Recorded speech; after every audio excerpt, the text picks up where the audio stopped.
semua bukan dari birokrasi. Yang mengais rezekinya dari usaha kita sendiri. Karena itu saya lebih mengerti tentang kesulitan panjenengan, dan kami juga akan memberikan perhatian khusus terhadap PKL dan UMKM ke depannya. Jadi yang belum sejahtera bagaimana bisa menjadi sejahtera, tetapi yang harus diperjuangkan bersama-sama.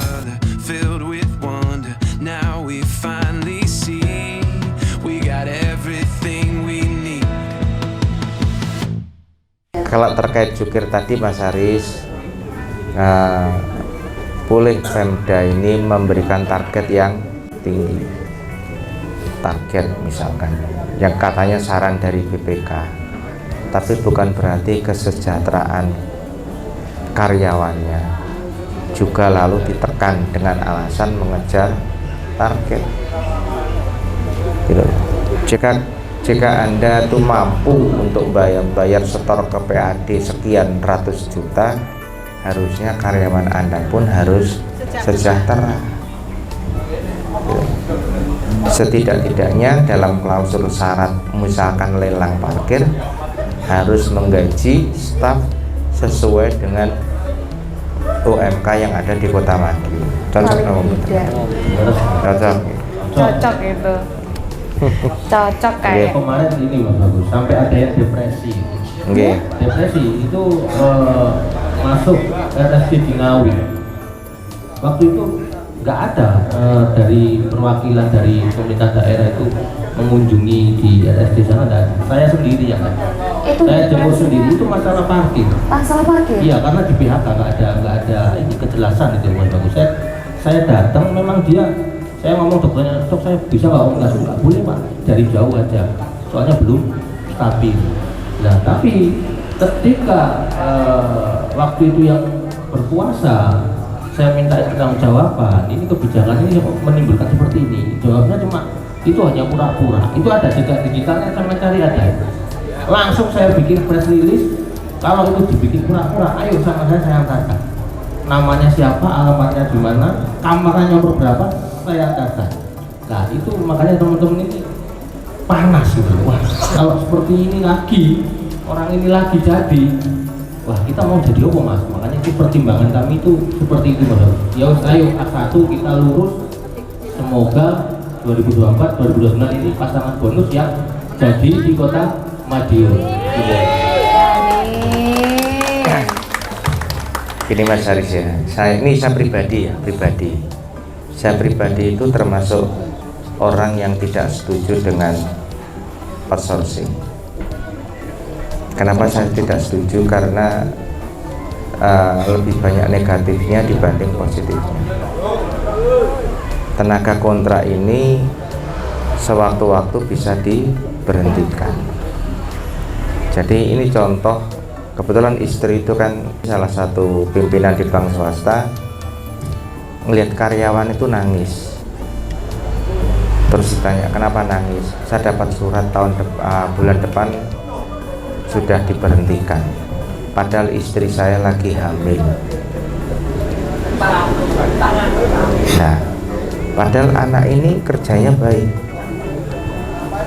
Langsung sama istri ini langsung protes ke perusahaan, saya tetap pengen ini dan saya tidak mau diganti karena kerjanya baik. Kalau di keluarga ini masih ada karyawannya bapak yang ikut bapak sejak tahun 73. Sebelum bapak belum jadi apa-apa sampai sekarang masih ikut kerja. Saya tidak berani memberhentikan karena dulu pernah ada bapak itu Mbah Sirus namanya orang, itu sudah waktunya pensiun, nggak dipensiunkan, enggak. Ini nek kesel leren-leren di itu Mbah Sirus Ponorogo, sekarang sudah mundur.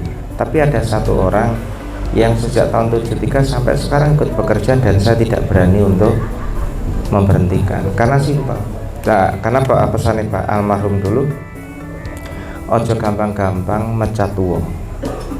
Kowe mecat wong gak iso golek rezeki ya toh. Terus bar kuwi dhek berbuat kejahatan, berarti awake dhewe iki melu nanggung dosa.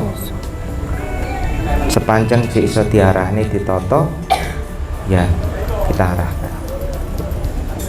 Jadi itu yang makanya saya tuh tidak terlalu senang dengan outsource, karena pada saat seger, saat sehat diberdayakan, begitu usia sudah tidak kuat dilepas.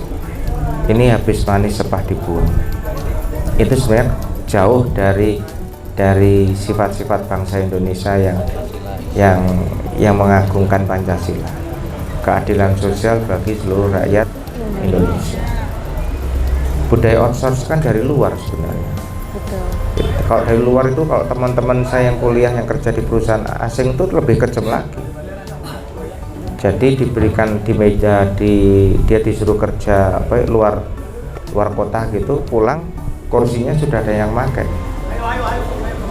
Begitu dia datang, loh kursi saya kok ada yang pakai, ya sudah kamu cari dulu kursi yang lain.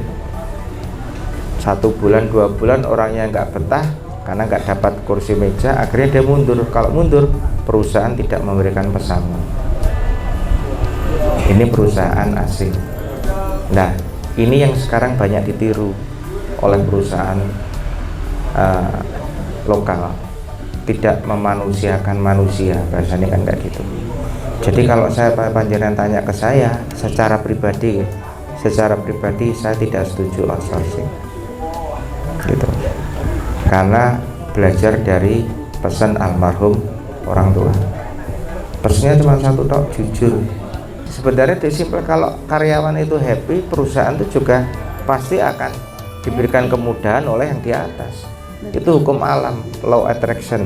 Kalau kita berbuat baik, maka Allah akan ganti kita memberikan kebaikan pada kita. Kalau perusahaan itu baik pada karyawannya, Allah akan memberikan yang lebih buat perusahaannya.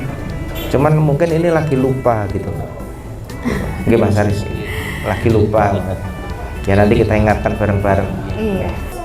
Terakhir silahkan Mas Bagus, apa yang ingin disampaikan kepada teman-teman yang hadir pada malam hari ini? Ya, justru sebenarnya PR-nya pemerintah itu ya kaum termarginalkan. Jadi yang belum sejahtera bagaimana bisa menjadi sejahtera. Bukan yang sudah mapan lalu tambah sukses, tidak. Tetapi PR-nya pemerintah itu harusnya memang fokus kepada yang belum sejahtera menjadi sejahtera. Yang masih usahanya kecil bagaimana bisa menjadi besar. Itulah, kalau pemerintah tidak memikirkan itu, pengen enak itu, ya jangan jadi pemegang regulator kan kayak gitu. Jadi kalau sudah jadi regulator tidak boleh jadi eksekutor atau yang lain. Jadi tugas kita lah memfasilitasi panjenengan semua. Tugasnya pemerintah, birokrasi itu sebenarnya di situ, melayani masyarakat itu. Jadi jangan bilang termarginalkan lagi, tetapi yang harus diperjuangkan bersama-sama. Gitu, nggih. Iya. Mungkin itu Mbak dari saya. Terima kasih banyak Mas Bagus. Semoga usaha Bapak Ibu yang ada di sini semuanya lancar. Amin. Semuanya bahagia. Amin. Pasangan bonus menang, menang, menang. Yes. Amin. Baiklah kalau begitu, sambil menikmati suasana stasiun Kawak ya, dengan suara kereta yang melintas, monggo kita makan nasi bungkus bersama-sama dengan Mas Bagus. Mas Bagus siapa? Calon Wakil Wali Kota